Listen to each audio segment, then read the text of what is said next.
И сегодня в южной столице приземлился самолет с бригадой врачей из Польши, которые до Кыргызстана помогали справиться с распространением коронавирусной инфекции в Италии. Делегация специалистов из 9 человек будет работать вместе с кыргызстанскими медиками в Волжской и Джалабадской областях. Майра Мурзакулова продолжит.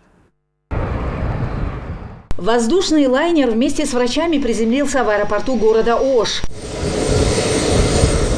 В составе польской бригады 9 врачей. Их тепло встречают ашане. Делегация в мире города во главе с заместителем министра здравоохранения Мадамином Каратаевым.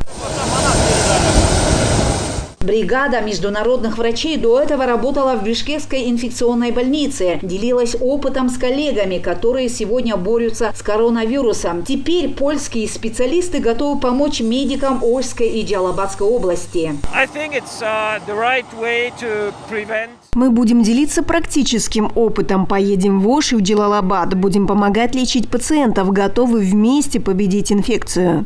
До этого польские специалисты работали в очаге распространения коронавирусной инфекции в Италии. По их оценкам, в Кыргызстане лечение пациентов и все меры по противодействию распространения вирусу на должном уровне.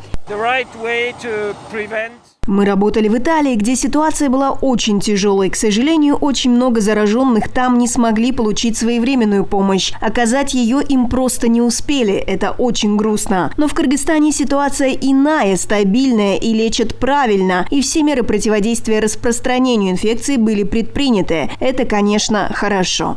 Медики-волонтеры также привезли с собой защитные средства, которые вручили сотрудникам аэропорта. Уже сегодня польские врачи отправятся в Наукатский и Сузакские районы, чтобы помогать лечить пациентов.